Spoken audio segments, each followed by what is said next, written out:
ಪೊಲೀಸ್ಗಳು ಕೂಡ ಇಲ್ಲಿ ಕೋಳಿಯನ್ನು ಕಳಿಸಿ, ಹರಕೆಯ ಕೋಳಿಗಳನ್ನು ಕಳಿಸಿ ಇಲ್ಲಿ ಕಟ್ಟಿಸ್ತಾರೆ.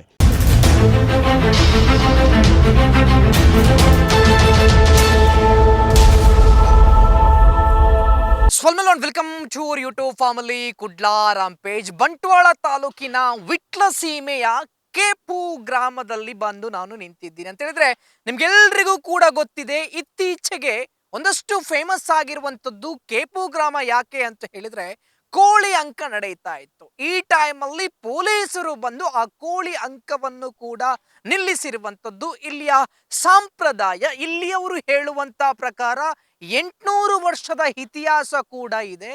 700-800 ವರ್ಷದಿಂದ ಆ ಕೋಳಿ ಅಂಕ ಕೂಡ ನಡೆದುಕೊಂಡು ಬಂದಿತ್ತು. ಅದು ಸಂಪ್ರದಾಯ. 3 ದಿನಗಳ ಕೋಳಿ ಅಂಕ ನಡೆದ ನಂತರ ನೇಮ ನಡೆಯುತ್ತೆ ಅಲ್ಲಿ ಮಲರಾಯಗೆ ಅನ್ನುವಂತ ವಿಚಾರದಲ್ಲೂ ಕೂಡ ಇಲ್ಲಿಯ ಸ್ಥಳೀಯರು ಹೇಳ್ತಾ ಇರುವಂತದ್ದು. ಇದನ್ನು ನಿಲ್ಲಿಸೋಕೆ ಯಾರಿಂದಲೂ ಸಾಧ್ಯವಾಗಿಲ್ಲ, ನಿಲ್ಲಿಸಲೂಬಾರದು. ಜೂಜು ಮತ್ತೊಂದು ಮಗದೊಂದು ಏನೂ ಕೂಡ ನಡೆಯುವುದಿಲ್ಲ, ಬರೀ ನಡೆಯುವಂಥದ್ದು ಕೋಳಿ ಅಂಕ ಅಷ್ಟೇ. ಸೊ ನಿಮ್ಗೆ ನೋಡಿದ್ರೆ ಗೊತ್ತಾಗುತ್ತೆ ಆ ಮಲರಾಯ ಪಿಳಿಚಂಡಿಯ ಏನು ದೇವಸ್ಥಾನ ಏನಿದೆ ಅದರ ಎದುರುಗಡೆ ಇರುವಂತಹ ಗದ್ದೆ, ಅದರ ಎದುರುಗಡೆಯ ಬಾಗಿಲು ಏನಿದೆ ಅದರ ಮುಖ್ಯ ದ್ವಾರದ ಎದುರುಗಡೆ ಇರುವಂತಹ ಗದ್ದೆ, ಆ ಎದುರುಗಡೆಯ ಇರುವಂತಹ ಗದ್ದೆಯಲ್ಲಿ ಕೋಳಿ ಗುಂಟ ಅಂತೇಳಿ ಆಗುತ್ತೆ. ಕೋಳಿ ಗುಂಟ ಅಂತ ಹೇಳಿದ್ರೆ 4 ಕಡೆ ಗುಂಟವನ್ನು ಹಾಕಿ 4 ಕಡೆ ಕೋಳಿಯನ್ನು ಕೂಡ ಕಟ್ತಾರೆ ಅಂತ ಅದರ ಬಗ್ಗೆ ಎಕ್ಸ್ಪ್ಲೇನ್ ಮಾಡ್ತಾ ಹೋಗ್ತಾರೆ. ಸೊ ನಂತರದಲ್ಲಿ ಇಲ್ಲಿ ಕೋಳಿ ಅಂಕ ಆಗುವಂಥದ್ದು ಅಂತ ಹೇಳಿದ್ರೆ ಸಂಪ್ರದಾಯ ಇದೆ. ಯಾವುದೋ ಕಾರಣಕ್ಕೆ ಏನೋ ಟೆಂಟ್ ಮಾಡಿ ಮತ್ತೊಂದು ಮಾಡಿ ಅಲ್ಲ, ಇದಕ್ಕೆ ಫಸ್ಟಿಗೆ 4 ಕೋಳಿಯನ್ನು ಬಿಟ್ಟು ನಂತರದಲ್ಲಿ ಇಲ್ಲಿ ಕೋಳಿ ಅಂಕ ಕೂಡ ಆಗುವಂಥದ್ದು. ಈ ಕೋಳಿ ಗುಂಟದ ಮಹತ್ವ ಏನು ಸರ್? ತಾಯಿ ಉಳ್ಳಾಲ್ತಿಯ ಕಜಂಬೋತ್ಸವ ನಡೆದು ಧ್ವಜಾರೋಹಣ ಆಗಿ ಧ್ವಜ ಅವರೋಹಣ ಮಾಡಿ ಆ ದಿವಸ ಮಧ್ಯಾಹ್ನ ದೇವಿಗೆ ಮಹಾಪೂಜೆ ಮಾಡಿ ಎಲ್ಲ ಗುರಿಕಾರರು ಗುತ್ತಿನವರಿದ್ದು ಹಿರಿಯವರು ಶ್ರೀನಿವಾಸೈಗಳು ಪ್ರಾರ್ಥನೆ ಮಾಡಿ ಅಲ್ಲಿಂದ ಇಲ್ಲಿಗೆ ಬರುವಾಗ ಇಲ್ಲಿ ಬೋಂಟೆಗಾರ ಪೂಜಾರಿ ಇಲ್ಲಿಯ ಚಾಕಿರಿಯವರು ಅವರು 4 ಗುಂಟ ಮಾಡಿ ಇದು ಅವರು ಹಾಕಬೇಕು. ಈ 4 ಗುಂಟ ಇದಲ್ವ ಅದಕ್ಕೆ ಅವರೇ ಹಾಕಬೇಕು. ಅವರು ಈ ಗುಂಟ ಮಾಡಿ ಗುರಿಕಾರರ ಕೈಯಲ್ಲಿ ಕೊಡ್ತಾರೆ. ಆ ಗುರಿಕಾರರ ಕೈಯಲ್ಲಿ ಕೊಟ್ಟು ಅದನ್ನು ಈ 4 ಗುಂಟವನ್ನು ಹಾಕ್ತಾರೆ 4 ಕಡೆಯವರು. ಅದು ಒಂದು ಇಲ್ಲಿ ಇವಾಗ ಇದೆ ಗುತ್ತಿನ ಕೇಪು ಗುತ್ತಿನವರು, ಮತ್ತೊಂದು ಕುಂಡಕೋಳಿ, ಮತ್ತೊಂದು ಅಳಿಕೆ ಗುತ್ತು, ಮತ್ತೊಂದು ಹೀಗೆ ಇವರೊಂದು ಹಾಕ್ತಾರೆ. ಅದಕ್ಕೆ 2 ಕೋಳಿ ಕೂಡ ಇಲ್ಲಿ ಗುತ್ತಿನವರದ್ದು ಆಗಬೇಕು. ಮತ್ತು ಒಂದು ಕೋಳಿ ಇಲ್ಲಿಂದ ಹೊರಗಿನವರದು, ಯಾರು ಬಂದಿದ್ರೆ ಹೊರಗಿನ ಕೋಳಿ ಆಗಬೇಕು. ಇದನ್ನು 4 ಕೋಳಿಗಳನ್ನ ಕಟ್ಟಿ ಗುಂಟಕ್ಕೆ ಕಟ್ಟಿ ಅದನ್ನು 2 ಕೋಳಿ ಗುತ್ತಿನವರದು, 2 ಕೋಳಿ ಗುತ್ತಿನವರು, 2 ಕೋಳಿ ಹೊರಗಿನವರು. ಅದಕ್ಕೊಂದು ಪ್ರಾಮುಖ್ಯತೆ ಇದೆ. ಇಲ್ಲ ಇಲ್ಲ ಇಲ್ಲ ಇಲ್ಲ ಅದಕ್ಕೆ ಕೋಳಿ ಗುಂಟ ಅಂತ. ಈ ಕೋಳಿಯನ್ನು ಇಲ್ಲೇ ಕಟ್ಟಬೇಕು, ಬಾಲು ಇಲ್ಲಿ ಕಟ್ಟಿ ಇದರಲ್ಲೇ ಬಿಡಬೇಕು. ಇದರಲ್ಲಿ ಬಿಟ್ಟು ಜಯಿಸಿತು ನೋಡಿ. ಇವಾಗ ಇದು ಹೊರಗಿನದ್ದು ಅಂತ ಕೇಳಿ, ಅದು ನಮ್ಮದು ಗ್ರಾಮದ್ದೇ ಸೀಮೆಯದ್ದು. ಇವ್ರದ್ದು ಜಯ ಆದರೆ ಆವಾಗ ಹೇಳಿಕೊಂಡು ಈ ಸತಿ ಪಿದಾನಾಲು ಮಾರ ಪ್ರಾಮುಖ್ಯತೆ.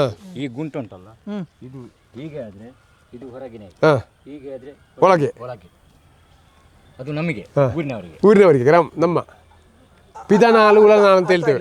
ಇದು ಗುಂಟ ಹಾಕುವಾಗ ಹೀಗೆ ಬಂದ್ರೆ ಇದು ಹೊರಗೆ ಹೋಯ್ತು ಅಂತ. ಪಿದಾನಾಲು ಗುಂಟ ಹಾಕುದಂದ್ರೆ ಯಾವ್ದ್ರಲ್ಲಿ ಇದೆ? ಹೀಗೆ ಊರುದು ಕೈಯಲ್ಲಿ ಎಂತ ಬಟ್ಲಿಕ್ಕಿಲ್ಲ. ಅದು ಊರಿಗೂ ಇದು ಒಳಗೆ ಬಂದ್ರೆ ನಾನೀಗ ಸುಮ್ಮನೆ ಅದು ಸ್ಟ್ರೈಟ್ ಇದ್ರೆ ಅದು ಸಮಪಾಲು. ಒಂದು ಕಡೆ ಈಚೆ ಆದ್ರೆ ಇದು ಹೊರಗೆ ಹೋಯ್ತು, ಇದು ಹೀಗೆ ಬಂದ್ರೆ ಇದು ನಮಗೆ ಆಯ್ತು ಊರಿಗೆ ಹಾಗೆ. ಅಂದ್ರೆ ಏನ್ ಅರ್ಥ ಅದರದ್ದು? ಅದರಲ್ಲಿ ಊರಿಗೆ ಲಾಭ ಅಂತ. ಊರಿಗೆ ಲಾಭ. ಈಗ ಕೋರಿ ಬಂದು ಕಟ್ತಾರೆ. ಈಗ ಅದು ಹೊರಗೆ ಆದ್ರೆ ಅವರಿಗೆ ಜಯ, ಅವರಿಗೆ 10 ಕೋರಿ ಕಟ್ಟಿದ್ರೆ ಅವರದ್ದೇ ಆದ್ರೆ ಹೊರಗಿನವರಿಗೆ ಜಯಿಸಿದ್ರೆ ಅದು ಆಗುತ್ತೆ. ಅಲ್ಲಿ ಉಂಟು ಅದಕ್ಕೂ ಅದೇ ಅಂತ ಪ್ರಾಮುಖ್ಯತೆ ಇಲ್ಲಿ ಉಂಟು ಅಂತ ಹೇಳಿ. ಒಂದು ವೇಳೆ ಈ ತರ ಗುಂಟ ಒಳಗಡೆ ಇದ್ದು ಊರಿನವರದೇ ಜಾಸ್ತಿ ವಿನ್ ಆಗಿದ್ದು ಇದೆಯಾ? ಎಲ್ಲ ಅಲ್ಲ, ಆದ್ರೂ ಅದು ಜಾಸ್ತಿ ಇದೆ. ಅವರಿಗೆ ಆಗ್ತದೆ, ಅದು ಹಾಕ್ತೀನಿ ವರ್ಷ ಒಂದೊಂದು ರೀತಿ. ಒಂದು ಅಟ್ಲೀಸ್ಟ್ 10ರಲ್ಲಿ 6 ಆದ್ರೂ ಊರಿನವರದೇ ವಿನ್ ಆಗ್ತದೆ. ಆಗ್ತದೆ ಖಂಡಿತ. ಈ ಗುಂಟದ ಇಲ್ಲಿ ಹೊಟ್ಟೆವಾಳ ಅಂತ ಹೇಳ್ತಾರೆ. ಹೊಟ್ಟೆವಾಳ ಸತ್ತಿರೋ ಕೋಳಿ ಅಲ್ಲ. 2 ಕೋಳಿ ಕಟ್ಟುವುದು. ಈಗ 2 ಕೋಳಿ, ನಂದು 2 ಕೋಳಿ, ನಿಮ್ದು 2 ಕೋಳಿ ನಾವು ಕಟ್ಟಿದೆವು. ಅದರಲ್ಲಿ ನನ್ನ 2 ಕೋಳಿ ಹೋಯ್ತು, ನಿಮಗೆ ಆಯ್ತು. ಆದ್ರೂ ನನಗೆ ನೀವು 1 ಕೋಳಿ ಕೊಡಬೇಕು. ಅದಕ್ಕೆ ಊರಿನವರು ಅದು ಹೊಟ್ಟೆಬಾಲ ಅಂತೇಳಿ. ಅಂದರೆ ಇಲ್ಲಿ ಈ ಗ್ರಾಮದಲ್ಲಿ ನಮ್ಮ ಬ್ರಾಹ್ಮಿನ್ಸು, ಕೊಂಕಣಿಸು ಮತ್ತು ಜೈನರು ಅವರ ಮನೆಯಲ್ಲಿ ಮಾಂಸಾಹಾರಿ ಇಲ್ಲ. ಅವರನ್ನು ಬಿಟ್ಟರೆ ಮತ್ತೆ ಈ ಗ್ರಾಮದಲ್ಲಿ 240 ಮನೆಯಲ್ಲಿ ಇದ್ದರೆ 230 ಮನೆಯಲ್ಲೂ ಕೂಡ ಆ ದಿವಸ ಕೋಳಿ ಪದಾರ್ಥ ಇದೆ. ನೆಂಟರು ಇರ್ತಾರೆ, ನೆಂಟರು ಆದ ಕಾರಣ ಅಷ್ಟು ಜನ ಇರ್ತಾರೆ, ಅದು ಮಾಡಲೇಬೇಕು ನಾವು. ಅಲ್ಲ, ತುಳುವರೇ ಮಾಂಸಾಹಾರಿಗಳು. ಅದೇ ಅದು ಅವರನ್ನು ಬಿಟ್ಟು ಒಂದು ಗ್ರಾಮದಲ್ಲಿ 240 ಮನೆ ಇದ್ದರೆ ಎಲ್ಲ ಮನೆಯಲ್ಲಿ ಇರ್ತದೆ ಆ ದಿವಸ ಕೋಳಿ. ಹಾಗೆ ಅದಕ್ಕೆ ಬೇಕಾಗಿ ಹೊಟ್ಟೆ ಬಾಳ ಅಂತ ಕಟ್ಟುವುದು. ಈಗ ಸಿಂಗಲ್ ನಾನೊಂದು ನೀವೊಂದು ಕಟ್ಟಿದರೆ ನಿಮ್ಮ ಕೋಳಿ ಜಯಿಸಿದರೆ ನನ್ನ ಕೋಳಿ ನಿಮಗೆ ಆಯ್ತು, ನನಗೆ ಕೋಳಿ ಇಲ್ಲ, ನನ್ನಲ್ಲಿ ಒಂದೇ ಇದ್ದರೆ ಅದಕ್ಕೆ ಬೇಕಾಗಿ ಎಲ್ಲ ಮನೆಯವರು ಕೂಡ 2 ಕೋಳಿ ಮಾಡ್ತಾರೆ. ಒಂದಾದ್ರೂ ಮನೆಗೆ ಬರ್ತಲ್ವ, ಇದು ಇಲ್ಲಿಯ ಸಂಪ್ರದಾಯ. ಆಹಾರ ಪದ್ಧತಿ ತುಳುವರದ್ದು ಕೂಡ ಮಾಂಸಾಹಾರಿ. ಸೊ ಆಗಿರ್ಬೇಕಾದ್ರೆ ಟ್ರೈಬಲ್ ಕಲ್ಚರ್ನವರು. ಹೌದು ಹಾಗೆ ಆಲ್ಮೋಸ್ಟ್ ಆಲ್ ಸಸ್ಯಾಹಾರಿ ಅವರು ತುಳುವವರು ಯಾರು ಇರೋದಿಲ್ಲ, ಇಲ್ಲ ಎಲ್ಲರೂ ಕೂಡ ಮಾಂಸಾಹಾರಿಗಳೇ ಇರುವುದು. ಅವಾಗಲೇ ಹೇಳ್ತಾ ಇದ್ದೆ ಏನು ಅಂತ ಹೇಳಿದ್ರೆ, ಈ ಮಲರಾಯ ಪಿಳಿಚಂಡಿ ಏನು ದೈವ ಇದೆ ಅದರ ಎದುರುಗಡೆ ಒಂದು ಗದ್ದೆ ಇದೆ, ಅಲ್ಲಿ ಕೋಳಿ ಅಂಕ ಆಗ್ತಾ ಇತ್ತು ಅಂತೇಳಿ. ಇಲ್ಲಿಯ ವಿಶೇಷತೆ ಏನು ಅಂತ ಹೇಳಿದ್ರೆ, ಅಲ್ಲಿ 3 ದಿನದ ಕೋಳಿ ಅಂಕ ಆದ ನಂತರ ಇಲ್ಲಿ ನೇಮ ಆಗುವಂಥದ್ದು ಮಳರಾಯ ಪಿಳಿಚಂಡಿಗೆ. ಹಾಗಾದ್ರೆ ಒಂದು ಸಲ ಇದರ ಸಂಪ್ರದಾಯವನ್ನು ತಿಳಿಯಿರಿ ಎಲ್ಲರೂ ಕೂಡ. ಸೊ ಇದಕ್ಕೋಸ್ಕರ ನಾನು ಹೇಳಿರುವಂಥದ್ದು, ಇದು ಜೂಜಾಟ ಅಲ್ಲ ಅಥವಾ ಮತ್ತೊಂದು ಇಲ್ಲಿಗಲ್ ಆಕ್ಟಿವಿಟೀಸ್ಗೆ ಇದು ಸೇರೋದಿಲ್ಲ, ಇದು ಸಂಪ್ರದಾಯ. ಸೊ ಇದಕ್ಕೆ ತುಳುವರೆಲ್ಲರೂ ಧ್ವನಿ ಎತ್ತಬೇಕು ಅನ್ನುವಂಥ ವಿಚಾರದಲ್ಲಿ. ಸೊ ನಾಳೆ, ಇವತ್ತಿಗೆ 3 ದಿನ ಆಯಿತು, ಕೋಳಿ ಅಂಕ ಎಲ್ಲ ಆಯಿತು. ನಾಳೆಯ ದಿನ ಇಲ್ಲಿ ಪಿಳಿಚಂಡಿ ಮತ್ತು ಮಳರಾಯನಿಗೆ ನೇಮ ಕೂಡ ಆಗುತ್ತೆ. ಸೊ ಆ ನೇಮಕ್ಕೆ ಒಂದಷ್ಟು ತಯಾರಿ ಕೂಡ ನಡೀತಾ ಇದೆ. ನಿಮಗೆ ನೋಡಿದ್ರೆ ಗೊತ್ತಾಗ್ಬೋದು, ಪ್ರತಿಯೊಂದಕ್ಕೂ ವಿಶೇಷತೆ ಇದೆ. ಇಲ್ಲಿಯ ಚಾಕಿರಿಯವರು ಕೂಡ ಇದ್ದಾರೆ, ಅವರು ತುಳುವಿನಲ್ಲಿ ಹೇಳ್ತಾ ಹೋಗ್ತಾರೆ. ಅಂತ ಹೇಳಿದ್ರೆ ಈ ದೊಂಪ ಅಂತೇಳಿ ಏನ್ ಹೇಳ್ತಾರೆ ತುಳುವಿನಲ್ಲಿ, ಸೊ ಅದನ್ನು ಕೂಡ ಏರಿಸುವಂತಹ ಕ್ರಮ ಇದೆ ಅಂತ ಹೇಳಿದ್ರೆ, ಇವತ್ತು ಇವರು ಅರ್ಧ ಇದನ್ನು ಮಾಡಿ ಇಟ್ಟಿದ್ದಾರೆ, ಅರ್ಧಕ್ಕೆ ಕಟ್ಟಿ ಇಟ್ಟಿದ್ದಾರೆ, ನಂತರ ಅದನ್ನು ಏರಿಸುವಂತದ್ದು ನಾಳೆ. ಸೊ ಇವತ್ತು ಸಂಜೆ ಇವತ್ತು ಮುಗಿದ ಮೇಲೆ ಓಕೆ, ಕೋಳಿ ಅಂಕ ಏನು ಮುಗಿಯುತ್ತೆ ಆ ನಂತರದಲ್ಲಿ ಇದನ್ನು ಮೇಲಕ್ಕೆ ಹೇರಿಸ್ತಾರೆ. ನೋಡಿ, ಕೋಳಿ ಅಂಕ ಮುಗಿದ ನಂತರ ದೊಂಪವನ್ನು ಮೇಲಕ್ಕೆ ಹೇರಿಸಿ ಅದಕ್ಕೆ ಬಂದ ಜನರು ಇದು ಕೋಳಿ ಅಂಕಕ್ಕೆ ಬಂದ ಹೌದೌದು ಎಲ್ಲರೂ ಸೇರಿ ಎಲ್ಲರೂ ಇದು ಬೇಕಾಗ್ತಲ್ಲ, ಅವರು ಪೂಜಾರಿಯವರೇ ಸಾಕಾಗುದಿಲ್ಲ.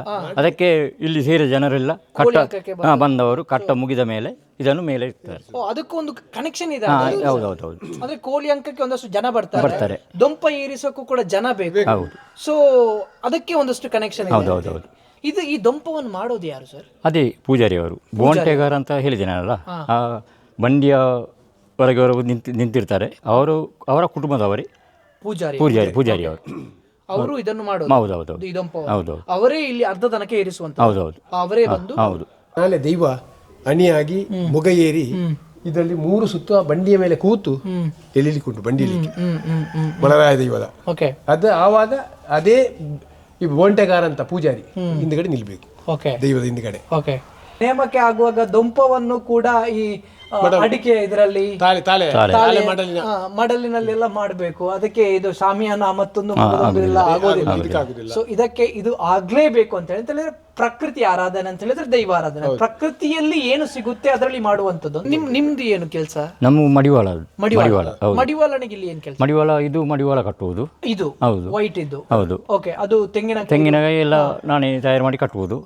ಮತ್ತೆ ನಾಳೆ ಭೂತ ಆಗುವಾಗ ಅದಕ್ಕೆ ದೀಟಿಗೆ ಇಡುವಂತ ದೀಟಿಗೆ ದಿವಟಿಗೆ ಅಂತ ಹೇಳ್ತಾರಲ್ಲ ಕನ್ನಡದಲ್ಲಿ, ಅದನ್ನು ಮಡಿವಾಳನೆ ಇಡುವುದು. ಮತ್ತೆ ಇಲ್ಲಿ ಭೂತಕ್ಕೆ ಮುಗ ಕೊಡುವಾಗ ಅದು ಮಡಿವಾಳನೆ ಕೊಡುವುದು. ದರ್ಶನ ಉಂಟು ಮಡಿವಾಳನಿಗೆ, ಅದು ನನಗೆಲ್ಲ ಬೇರೆ ಜನ. ಹೌದೌದು. ಅಲ್ಲಿ ಬಲಿ ಇಡ್ತಾರೆ, ಭೂತದ ಬಲಿ ಅಂತ ಅದು ಇರ್ತಾರೆ. ಅದಕ್ಕೆ ಇದು ಸರಿಯಾಗಿ ಬೇಕು ಅದರಲ್ಲಿ. ಹೌದು, ಅದರ ಸುತ್ತ ಭೂತ ನರ್ತನ ಅಣಿಕಟ್ಟಿ ಕೂಡ ಸುತ್ತು ಬರ್ಲಿಕ್ಕೆ 3 ಸುತ್ತು ಬಲಿ ಪ್ರಧಾನ. ಹೌದೌದು. ಯಾವುದಕ್ಕೂ ಕೂಡ ಮಡಿವಾಳ ಬಂದು ಶುದ್ಧ ಮಾಡಿದ್ರೆ ಶುದ್ಧ ಆಗ್ತದೆ. ಒಂದು ನೀರನ್ನು ಕಂಪ್ಲೀಟ್ ಕೂಚಿಯ ನೀರು ಅಂತೀರಿ, ಕೂಚಿದ ನೀರು ಮಡಿಯಲ್ಲಿ ಬಂಡ ಪೂರ ಶುದ್ಧಾಚಾರ ಅಂತ ಹೇಳಿ. ಮಡಿವಾಳನಿಗೆ ಅಷ್ಟು ಶಕ್ತಿ ಇದೆ. ದೈವಾರಾಧನೆ ಆಕ್ಚುಲಿ ಮಡಿವಾಳ ಪ್ರಾಮುಖ್ಯ, ಮಡಿವಾಳ ಮುಖ್ಯ ಅಂತ ದೈವಾರಾಧನೆಗೆ ಸಂಬಂಧಪಟ್ಟ. ಚೋರ್ನ ಅಂತ ಹೇಳಿ ಹೇಳ್ತಾರೆ. ಇದನ್ನು ಯಾರು ಕಟ್ಟೋದು? ಪಿಲ್ಚಂಡಿ ಮಾಣಿ ಉಂಟು ಅಂತಲೇ, ಪಿಲ್ಚಂಡಿ ದೈವದ ಮಾಣಿ ಒಬ್ಬ ಇದ್ದಾರೆ, ಅವರೇ ಕಟ್ಟಬೇಕು. ಇಲ್ಲ ಅದೆಲ್ಲ ಜೋಡಣೆ ಕೂಡ ಅವರೇ ಮಾಡಬೇಕು, ಅವರೇ ತಂದು ಕಟ್ಟಬೇಕು. ಪಿಲಿಚಂಡಿ ದೇವರ ಮಾಣಿ. ತೋರಣವನ್ನು ಕಟ್ಟಬೇಕು. ಹೌದೌದು. ಇಲ್ಲಿ ಎಷ್ಟು ದಿನ ನಡೆಯುತ್ತೆ? ಒಂದೇ ದಿವಸ. ಇವತ್ತು ನಾಳೆ ಮಧ್ಯಾಹ್ನ ಒಂದೂವರೆ 1:30 ಗಂಟೆಗೆ ನೇಮ ಸ್ಟಾರ್ಟ್ ಆಗ್ತದೆ, ಸಂಜೆ ಒಂದು 6 ಗಂಟೆಗೆ ಆಗುವಾಗ ಮುಗಿತದೆ. ಅಂದ್ರೆ ಕೋಳಿ ಅಂಕ ಆದ ನಂತರನೇ ದೈವ ನೇಮ ಸ್ವೀಕರಿಸೋದು. ಹೌದೌದು. ಕೋಳಿ ಅಂಕ ಆದ ಮೇಲೆ ದೊಂಪ ಏರಿಸಿ ಕರೆಕ್ಟ್. ಕೋಳಿ ಅಂಕ ಇವತ್ತು 3ನೇ ದಿವಸ. ದೊಂಪ ಏರಿಸಿ ಮತ್ತೆ ಕೋಳಿ ಕಟ್ಟಲಿಕ್ಕಿಲ್ಲ. ದೊಂಪ ಏರಿಸಿದ ಮೇಲೆ ಎಲ್ಲೂ ಕೂಡ ಇಲ್ಲ ಮತ್ತೆ ಕೋಳಿ ಅಂಕ ಇಲ್ಲ. ಓ ಮತ್ತೂ ಒಂದು ಪ್ರತೀತಿ ಇದೆ. ಅದೇ ಆವಾಗ ಅಲ್ಲಿ ಅರಸರು ಕೃಷ್ಣಯ್ಯರು ಹೇಳಿದ್ರು, ಇಲ್ಲಿ ಆಗಿನಂತ ಆಗ್ತದೆ ಡಿಸೆಂಬರ್ 6ನೇ ತಾರೀಕು. ತದನಂತರ ಈ ಗ್ರಾಮದಲ್ಲಿ ಎಲ್ಲೂ ಶುಭ ಕಾರ್ಯ ನಡೀಲಿಕ್ಕಿಲ್ಲ. ಮತ್ತೆ ಕೋಳಿ ನಾವು ಮನೆಯಲ್ಲೆಲ್ಲ ಕೋಳಿ ಎಲ್ಲ ಕೊಂದು ಪದಾರ್ಥ ಅದು ಕೊಡ್ಲಿಕ್ಕಿಲ್ಲ. ಯಾವಾಗ ಮೊನ್ನೆ ಈ ಕೋಳಿ ಅಂಕ ಆಗೋ ತನಕ ಈ ಕೋಳಿ ಗುಂಡು ಆಗ್ತದಲ್ವಾ, ಅಷ್ಟರ ತನಕ ನಮ್ಮ ಈ ಗ್ರಾಮದಲ್ಲಿ ಯಾರು ಒಂದು ಕೋಳಿಯನ್ನು ಸಾಯಿಸಲಿಕ್ಕಿಲ್ಲ. ಆಗ ಅಂತ ಇದ್ರೂ ನಮ್ಮ ಗಡಿ ದಾಟಿ ಕೇರಳಕ್ಕೆ ಹೋಗ್ಬೇಕು. ಯಾರು ಮಾಡುವುದಿಲ್ಲ ಅದನ್ನು, ಒಂದು ಕ್ರಮ. ಸೊ ಇದಿಷ್ಟು. ಸೊ ಈ ಸಂಪ್ರದಾಯ ಸಂಸ್ಕೃತಿ ಉಳಿಬೇಕು ಅನ್ನುವಂಥ ವಿಚಾರದಲ್ಲಿ. ಸೊ ಹಾಗಾಗಿ ಯಾರಿಗೂ ಕೂಡ ತಡೆಯೋಕ್ಕೆ ಸಾಧ್ಯವಿಲ್ಲ ಸ್ವಾಮಿ.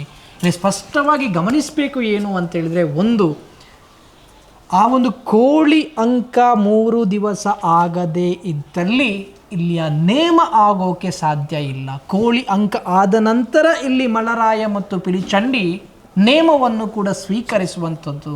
ಅದು ಅಲ್ಲದೆ ಕೋಳಿ ಅಂಕ ಆದ ನಂತರ ಈ ದೊಂಪ ಏನಿದೆ ಅದನ್ನು ಮೇಲಕ್ಕೆ ಏರಿಸುವಂಥದ್ದು ಅನ್ನುವಂಥ ವಿಚಾರದಲ್ಲಿ ಒಂದಿದೆ. ಅದು ದೈವಕ್ಕೆ ಪ್ರಾರ್ಥನೆ ಮಾಡುವಾಗ ಹೇಳಲಿಕ್ಕೆ ಉಂಟು, 3 ದಿವಸದ ಕೋಳಿ ಅಂಕ ಆಗಿ ಮತ್ತೆ ನಿಮಗೆ ನೇಮ ಮಾಡ್ತೀವಿ ಅಂತ. 3 ದಿವಸ ಕೋಳಿ ಅಂಕ ಪ್ರಾರ್ಥನೆಯಲ್ಲಿ ಉಂಟು, ಅದು ದೈವಕ್ಕೆ ಹೇಳ್ಬೇಕದು. ಓಕೆ. ಸೊ ಹಾಗಾಗಿ ಇದನ್ನು ನಿಲ್ಲಿಸಿ ಅಂತ ಹೇಳಿದ್ರೆ ಹೇಗೆ ಸ್ವಾಮಿ ನಿಲ್ಲಿಸೋಕೆ ಸಾಧ್ಯ? ನಾವು ತುಳುವರು. ಇಲ್ಲಿ ನಾವು ಮತ್ತೊಂದು ಗಮನಿಸಬೇಕು ಏನು ಅಂತ ಹೇಳಿದ್ರೆ, ಇವರೇ ಹೇಳಿರುವಂತಹ ಪ್ರಕಾರ ಯಾವುದೇ ರೀತಿಯ ಅಂಗಡಿ, ಐಸ್ ಕ್ರೀಮ್ ಟೆಂಪೋ ಎಲ್ಲ ಇರುತ್ತೆ ಈ ಕೋಳಿ ಅಂಕದಲ್ಲಿ. ಸೊ ಇಲ್ಲಿ ಯಾವುದೂ ಕೂಡ ಇರೋದಿಲ್ಲ, ಇವನ್ ನೀರು ಕೂಡ ಇರೋದಿಲ್ಲ ಸ್ವಾಮಿ. ಸೊ ಹೀಗಿರ್ಬೇಕಾದ್ರೆ ಒಂದು ಸಾಂಪ್ರದಾಯಬದ್ಧವಾಗಿ ನಡೆದುಕೊಂಡು ಬಂದಂತಹ ಕೋಳಿ ಅಂಕ, ಸೊ ಇದನ್ನು ತಡೆ ಹಿಡಬೇಕು ಅನ್ನುವಂಥ ವಿಚಾರದಲ್ಲೂ ಕೂಡ ಪೊಲೀಸ್ ಇಲಾಖೆ ಮುಂದಾಗಿರುವಂಥದ್ದು. ಯಾವುದೇ ಕಾರಣಕ್ಕೂ ತಡೆ ಹಿಡಿಯೋಕ್ಕೆ ಆಗಿಲ್ಲ.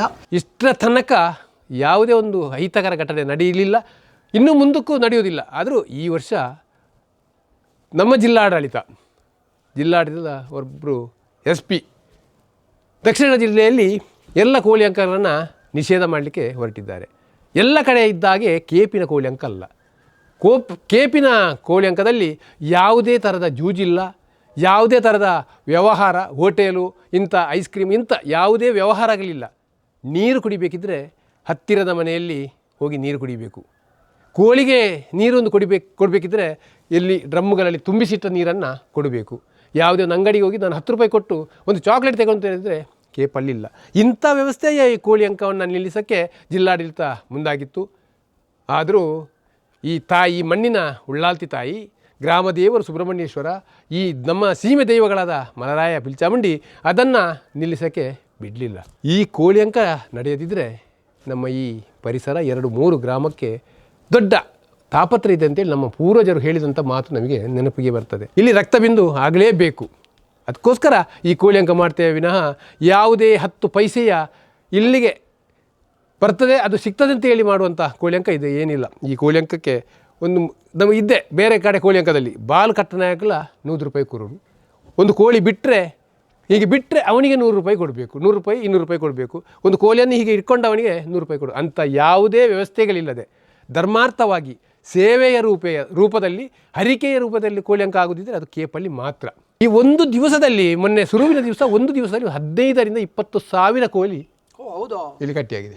ದಕ್ಷಿಣ ಕನ್ನಡ ಜಿಲ್ಲೆಯಲ್ಲಿ ಒಂದಷ್ಟು ಕೋಳಿ ಅಂಗಡಿಗಳಿವೆ. ದಿವಸಕ್ಕೆ ಕಮ್ಮಿ ಅಂದರೂ ನನ್ನ ಲೆಕ್ಕದಲ್ಲಿ 2 ಲಕ್ಷ ಕೋಳಿಗಳು ಇಲ್ಲಿ ಕಟ್ ಮಾಡಿ ಹಂಚ್ತೇವೆ. ಆಡು, ಕುರಿ ಇಂಥದ್ದನ್ನು ಕಟ್ ಮಾಡ್ತೇವೆ, ಮಾಂಸ ಮಾಡ್ತೇವೆ. ಹಾಗೆಯೇ ಒಬ್ಬ ರೈತ ಬಡವ ಒಂದಷ್ಟು ದನಗಳನ್ನು ಸಾಕಿ ಹಾಲು ಕರೆದು ಜೀವನ ನಡೆಸುವಂಥ ಆ ದನಗಳನ್ನು ಹಟ್ಟಿಯಿಂದ ಕತ್ಕೊಂಡೋಗಿ ಅದನ್ನು ಮಾಂಸ ಮಾಡಿ ಮಾರಿ ತಿಂದವರು ಇದ್ದಾರೆ. ಅಂಥವರಿಗೆ ಏನು ಆ್ಯಕ್ಷನ್ ಇದೆ? ಅದು ಪ್ರಿವೆನ್ಷನ್ ಆಫ್ ಕ್ರುಯಲ್ಟಿ ಆಕ್ಟ್ ಆಗೋದಿಲ್ವಾ? ಮಾನ್ಯ SP ಅವರೇ, ಯಾವುದು ಅನ್ಯಾಯ ಇದೆಯೋ ಅದನ್ನು ಬಿಟ್ಟು ಏನು ಶ್ರದ್ಧೆ ನಿಷ್ಠೆಯಿಂದ ಮಾಡುವಂಥ ಕಾರ್ಯಗಳಿದೆಯೋ, ಜನರಿಗೆ ಎಲ್ಲಿ ದೈವಗಳ ತೊಂದರೆ ಆಗ್ತದೋ ಅದಕ್ಕೆ ಬೇಕಾಗಿ ಅವರು ಹರಕೆ ಹೊತ್ತಂಥ ಕೆಲಸ ಈ ಕೋಳಿ ಅಂಕ. ಇದನ್ನು ನಡೆಸೋಕ್ಕೆ ಕೇಪಲ್ಲಿ ಇನ್ನು ಮುಂದಿನ ದಿನಗಳಲ್ಲಿ ನೀವು ಮಾಡಲಿಕ್ಕೆ ಬರಬೇಡಿ. ಬಂದರೂ ಕೂಡ ಇದನ್ನು ನಮ್ಮ ಜನರು ಇಲ್ಲಿಯ ಭಕ್ತಾದಿಗಳು ಅದನ್ನು ವಿರೋಧಿಸ್ತಾರೆ, ಖಂಡಿತವಾಗಿ ವಿರೋಧಿಸ್ತಾರೆ. ಓಕೆ, ಅಂದ್ರೆ ಈ ಜಾಗ ಕಂಪ್ಲೀಟ್ ಏನಿದೆ ಸರ್ ಗದ್ದೆ, ಅದೆಲ್ಲವೂ ಕೂಡ ಅದಕ್ಕೋಸ್ಕರನೇ ಇಟ್ಟದ್ದ ಹೇಗೆ? ನೋಡಿ, ಇದು ಈ ಗದ್ದೆಗೆ ಪ್ರಾಮುಖ್ಯತೆ ಇದೆ. ಈ ದೈವದ ಗದ್ದೆ, ಇದರಲ್ಲಿ ಎದುರುಗಡೆ ಗದ್ದೆ, ಇದಕ್ಕೆ ನಮ್ಮ ತುಳುವಿನಲ್ಲಿ ಬಾರೆ ಹಾಕುವುದು ಅಂತ ಹೇಳ್ತೇವೆ. ಈ ಬಾರೆ ಹಾಕುವಂಥ ಗದ್ದೆ ಇವಾಗಲೂ ಅದು ಏನು ನಾಟಿ ಮಾಡಿಯಾ ಇಲ್ಲ ಬೀಜ ಬಿತ್ತಿಯ ಆದ ಮೇಲೆ ಇದಕ್ಕೆ ಬಾರೆ ಹಾಕುವಂಥ ಗದ್ದೆ, ಯಾವಾಗಲೂ ವರ್ಷಂಪ್ರತಿ ಆಗುವಂಥ ಗದ್ದೆ. ಸಾಧಾರಣ ಇವಾಗ ಇಲ್ಲೊಂದು 3 ಎಕರೆ ಚಿಲ್ಲರೆ ಜಾಗ ಆಗ್ಬೋದು. ಈ 3 ಎಕರೆ ಚಿಲ್ಲರೆ ಜಾಗದಲ್ಲೂ ಇಷ್ಟು ನಮ್ಮ ತುಳುವಿನಲ್ಲಿಗಾದ ದಾಸಿಮಿ ದಕ್ಕಂಡ ತೀರ್ಥಬೂರಂದ್ ಅಂತೇಳಿ ಸಾಸಿವೆ ಮೇಲಿಂದ ಎಸೆದ್ರು ತೀರ್ಥಬೂರಂತ ಬೂರಂದ್ ಅಂತ ಹೇಳುವಂಥ ಒಂದು ಮಾತಿದೆ. ಅಂದರೆ ಅಷ್ಟು ಜನಸಂದಾಣಿ ಸೇರುವಂಥದ್ದು, ಅಷ್ಟು ಕೋಳಿಗಳು ಸೇರುವಂಥದ್ದು ಈ ಕ್ಷೇತ್ರ. ಕೆಲವು ಕಡೆ ಕೋಳಿ ಅಂಕ ಇದ್ದರೆ ಅದಕ್ಕೊಂದು ಜಾಗ ಅಂತ ಇದೆ. ಒಂದು ಕಡೆ ಕೋಳಿ ಬಿಡ್ತಿದ್ರೆ ಮತ್ತೊಂದು 100 ಮೀಟರ್ ಬಿಟ್ಟು ಕೋಳಿ ಬಿಡಬೇಕು. ಇಲ್ಲಿ 10 ಮೀಟರ್ ಇಲ್ಲ, 5 ಮೀಟರಿಗೊಂದು ಕೋಳಿ ಬಿಡ್ತಾ ಇದ್ದಾರೆ. ಇಷ್ಟ ತನಕ ಇಲ್ಲೊಂದು ಅವಘಡ ಆದಿದ್ದಂತಿಲ್ಲ. ಏನಾದರೂ ಒಬ್ಬ ನಾನು ದೊಡ್ಡ ತಿಳಿದವ ನನಗೆ ಗೊತ್ತುಂಟಂತ ಹೇಳಿ ಒಂದು ಇಲ್ಲಿ ವಿಶೇಷತೆ ತೋರಿಸಿದರೆ ಅವನಿಗೆ ಈ ಜಾಗದಿಂದ ಹೋಗುವಾಗಲೇ ಅದರ ಪ್ರತಿಫಲ ಗೊತ್ತಾಗ್ತದೆ. ಇಂಥ ಒಂದು ಕ್ಷೇತ್ರ ಈ ಕೇಪು ಕ್ಷೇತ್ರ, ಈ ಮಲರಾಯಿ ಬಿಲ್ಚಾಮುಂಡಿಯ ಈ ಎದುರುಗಡೆಯ ಈ ಗದ್ದೆ, ಅಷ್ಟು ಪ್ರಾಮುಖ್ಯತೆ ಈ ಗದ್ದೆಗಿದೆ. ಈ ವರ್ಷ ಆದಂಥ ಈ ಘಟನೆ ಗ್ರಾಮಸ್ಥರಿಗೆ, ಎಲ್ಲ ಪರವೂರಿನ ಜನರಿಗೆ ದೊಡ್ಡ ಒಂದು ಆಘಾತವಾಗಿದೆ, ಬೇಸರವಾಗಿದೆ. ಅದು ಏನಿದ್ರೂ ನಾವು ಹೆಚ್ಚಾಗಿ ಹೇಳುವುದಿಲ್ಲ. ಈ ಕ್ಷೇತ್ರ ಅಂಥದ್ದು ನಮ್ಮ ಬಾಯಲ್ಲಿ ಏನಾದರೂ ಹೇಳಿದರೆ ಅದು ಖಂಡಿತ ತಟ್ಟುತ್ತದೆ. ಅಂದರೆ ಜೂಜಾಟ ಏನಾಗುತ್ತೆ ಅಥವಾ ಬೇರೆ ಬೇರೆ ಈ ಸಾಂಪ್ರದಾಯಿಕವಾಗಿ ಏನಾಗೋದಿಲ್ಲ, ಅದನ್ನು ಬೇಕಾದ್ರೆ ನಿಲ್ಲಿಸಿ. ಖಂಡಿತ ಸಾಂಪ್ರದಾಯಿಕವಾಗಿ ಏನಾಗುತ್ತೆ ಅದು ಕೂಡ ಈ ಮಲರಾಯ ಪಿಲಿಚಂಡಿಯ ಎದುರುಗಡೆ ಇರುವಂತ ಗದ್ದೆಯಲ್ಲಿ ಆಗುವಂತದ್ದು, ಅದು ಕೂಡ ಸಾಂಪ್ರದಾಯಿಕವಾಗಿ ಎಷ್ಟೋ ವರ್ಷದಿಂದ ನಡೆದುಕೊಂಡು ಬಂದಿದೆ. ರಕ್ಷಣೆ ಕೊಡಬೇಕು. ಹೌದು, ಆಕ್ಚುಲಿ ಇದಕ್ಕೆ ರಕ್ಷಣೆ ಕೊಡಬೇಕು, ಮತ್ತೆ ಇದನ್ನು ಉಳಿಸಬೇಕು. ಇದೇ ತುಳುನಾಡಿನ ಏನು ಗುತ್ತು ಸಂಸ್ಕೃತಿ ಆಗಿರ್ಬೋದು, ಕಾಡ ಸಂಸ್ಕೃತಿ ಆಗಿರ್ಬೋದು, ಕಡಲ ಸಂಸ್ಕೃತಿ ಆಗಿರ್ಬೋದು, ಕೃಷಿ ಸಂಸ್ಕೃತಿ ಆಗಿರ್ಬೋದು, ಅದರಲ್ಲಿ ಒಂದು ಇದು ಬರುತ್ತೆ. ಇದನ್ನೇ ಉಳಿಸಿಲ್ಲ ಅಂತ ಹೇಳಿದ್ರೆ ತುಳುನಾಡು ಹೇಗೆ ಉಳಿಯೋಕೆ ಸಾಧ್ಯ? ಯಾರಾದರೂ ಬಂದ್ರೆ ಈಗ ಎಲ್ಲರೂ ಹೇಳುವಂಥದ್ದೇನು, ಕಂಬಳ, ಕೋಳಿ ಅಂಕ, ದೈವಾರಾಧನೆ, ಇದೆಲ್ಲ ತುಳುನಾಡಿನ ಒಂದು ಆಚಾರ ಪದ್ಧತಿ, ಸಂಪ್ರದಾಯ, ಸಂಸ್ಕೃತಿ ಅಂತ ಹೇಳ್ತಾರೆ. ಇದೇ ಅಳಿಸಿ ಹೋದ್ರೆ, ಇದನ್ನೇ ನಿಲ್ಲಿಸಿದ್ರೆ ಮತ್ತೆ ಸಂಸ್ಕೃತಿ ಅಂತೇಳಿ ಏನನ್ನು ತೋರಿಸೋದು ತುಳುನಾಡಿನಲ್ಲಿ? ಸೊ ಹಾಗಾಗಿ ನಾನು ಎಸ್ಪಿಗೂ ಕೂಡ ಮನವಿ ಮಾಡುವಂಥದ್ದು ಏನು ಅಂತ ಹೇಳಿದ್ರೆ, ದಯವಿಟ್ಟು ಇಂಥ ಸಂಪ್ರದಾಯಸ್ಥ ಏನೆಲ್ಲ ಆಗುತ್ತೆ ಇಲ್ಲಿ ಏನೋ ಕೂಡ ಜೂಜಾಟ ಮತ್ತೊಂದು ಮಗದೊಂದು ಕೂಡ ನಡೆಯುವುದಿಲ್ಲ. ಸೊ ಅದಕ್ಕೆ ಅನುಮತಿ ಕೊಡಿ ಅಂತೇಳಿ. ಬರೋ ವರ್ಷ ಇರ್ತೀರಾ ಇಲ್ವಾ ಅನ್ನುವಂಥ ವಿಚಾರದಲ್ಲೂ ಕೂಡ ಗೊತ್ತಿಲ್ಲ. ಸೊ ಸದನದಲ್ಲೂ ಕೂಡ ಇದು ಚರ್ಚೆನೇ ಆಗಬೇಕು. ಖಂಡಿತವಾಗ್ಲೂ ಇಂತಹ ಕ್ಷೇತ್ರದಲ್ಲಿ ಅಥವಾ ಈ ಸಾಂಪ್ರದಾಯಿಕವಾಗಿ ಏನೆಲ್ಲ ನಡೆಯುತ್ತೆ ಅದು ಖಂಡಿತವಾಗ್ಲೂ ಬಿಟ್ಟು ಕೊಡಲೇಬಾರದು. ಇದಕ್ಕೆ ಎಲ್ಲ ಶಾಸಕರು ಕೂಡ ಧ್ವನಿ ಎತ್ತಬೇಕು. ಬರೀ ಇಲ್ಲಿಯ ಶಾಸಕರು ಅಲ್ಲ, ಇಲ್ಲಿ ಏನು ವಿಟ್ಲ ಅಥವಾ ಪುತ್ತೂರಿಗೆ ಸಂಬಂಧಪಟ್ಟ ಶಾಸಕರು ಅಲ್ಲ, ಇಡೀ ದಕ್ಷಿಣ ಕನ್ನಡ ಜಿಲ್ಲೆಯ, ಉಡುಪಿ ಜಿಲ್ಲೆಯ ಶಾಸಕರು ಕೂಡ ಇದಕ್ಕೆ ಧ್ವನಿ ಎತ್ತಲೇಬೇಕು. ಇದು ತುಳುನಾಡ ಸಂಸ್ಕೃತಿ, ಸಂಪ್ರದಾಯ, ಇದು ಉಳಿಬೇಕು ಅಂತ ಹೇಳಿದ್ರೆ ನಾವೆಲ್ಲರೂ ಕೂಡ ಹೋರಾಟ ಮಾಡಲೇಬೇಕು. ಖಂಡಿತವಾಗ್ಲೂ ಇದಕ್ಕೆಲ್ಲ ಆದಾಗ ಯಾರೂ ಕೂಡ ಹಿಂಜರಿಯುವಂತ ಅವಶ್ಯಕತೆ ಇಲ್ಲ. ಇದು ಹೋರಾಟ ಮಾಡಿ ಆದ್ರೂ ನಾವು ಪಡೆಯಲೇಬೇಕು. ಮೊನ್ನೆಯಿಂದ 3 ದಿವಸದ ಕೋಳಿ ಕಟ್ಟ ಆಯಿತು. ಕೋಳಿ ಕಟ್ಟ ಅಂದರೆ ಇದು ಸಭ್ಯತೆಯ ಕಟ್ಟ. ಕೇವಲ 16 ಗ್ರಾಮಗಳಿಂದ ಬರುವಂತಹ ಜನರು ಮಾತ್ರ ಕೋಳಿ ಕಟ್ಟುವಂಥದ್ದಲ್ಲ. ಇದು ಸಾಧಾರಣ ಮಡಿಕೇರಿ ಹತ್ಲಗಿಂದ ಶೃಂಗೇರಿಯವರೆಗೆ, ಉಡುಪಿ, ಕುಂದಾಪುರ ಸೈಡಿಂದ, ಈಚೆ ಸೈಡಿಂದ ಕೇರಳ, ಕಾಸರಗೋಡು ಸೈಡಿಂದ, ಹೀಗೆ ಇದರ ಸುತ್ತಮುತ್ತಲು ಸಾಧಾರಣ ಒಂದು 150 ಕಿಲೋಮೀಟರ್ ದೂರದಿಂದ ಬರುವಂತಹ ಎಲ್ಲ ಜನರು, ಸಭ್ಯತೆಯ ಜನರು ಅಂದರೆ ಅವರು ಒಂದು ಹರಕೆ ರೂಪದಲ್ಲಿ ನಾನು ಕೇಪು ಗ್ರಾಮಕ್ಕೆ ಒಂದು ಕೋಳಿಯನ್ನು ಕೋಳಿಕಟ್ಟಕ್ಕೆ ಕೊಂಡು ಹೋಗಿ ಅಲ್ಲಿ ಸಮರ್ಪಣೆ ಮಾಡ್ತೇನೆ ಅನ್ನುವ ಒಂದು ಹರಕೆಯ ರೂಪದಲ್ಲಿ ಆ ಕೋಳಿಗಳನ್ನು ಮೊನ್ನೆಯಿಂದ ತಂದಿದ್ದಾರೆ, ಇವತ್ತು ಕೂಡ ತರ್ತಾರೆ. ಆದರೆ ಇಂಥವರ ಮೇಲೆ ಒಂದು ದೌರ್ಜನ್ಯವನ್ನು ಮಾಡುವಂತಹ ಮತ್ತು ಒಂದು ಭಯವನ್ನು ಸೃಷ್ಟಿಸುವಂತಹ ಒಂದು ದೇವರ ಆರಾಧನೆಯಲ್ಲಿ ಜನಗಳು, ಸಭ್ಯತೆಯ ಜನಗಳು ಬಂದು ಒಂದು ಆ ಆರಾಧನೆಯಲ್ಲಿ ತೊಡಗಿಸಿಕೊಳ್ಳುವಾಗ ಅವರಲ್ಲಿ ಒಂದು ಭಯ ಹುಟ್ಟಿಸುವಂಥ ವಾತಾವರಣವನ್ನು ಈ 2 ದಿನ, ನಿನ್ನೆ ಮತ್ತು ಮೊನ್ನೆ, ಇವತ್ತು ಕೂಡ ಬೆಳಿಗ್ಗೆ ಬಂದು ಒಂದು ಸಾರಿ ಜೀಪು ರೌಂಡ್ ಹಾಕಿ ಹೋಯ್ತಂತೆ. ಅಂದರೆ ಇದು ಭಯದ ವಾತಾವರಣವನ್ನು ಸೃಷ್ಟಿಸುವಂಥದ್ದು. ಭಕ್ತರಲ್ಲಿ ಭಯದ ವಾತಾವರಣವನ್ನು ಸೃಷ್ಟಿಸಲಿಕ್ಕೆ ಬಾರ್ದು. ಈ ಪೊಲೀಸ್ ಇಲಾಖೆಗೆ ಎಲ್ಲಿಂದ ಕುಮ್ಮಕ್ಕು ಬರ್ತದೆ ಗೊತ್ತಿಲ್ಲ.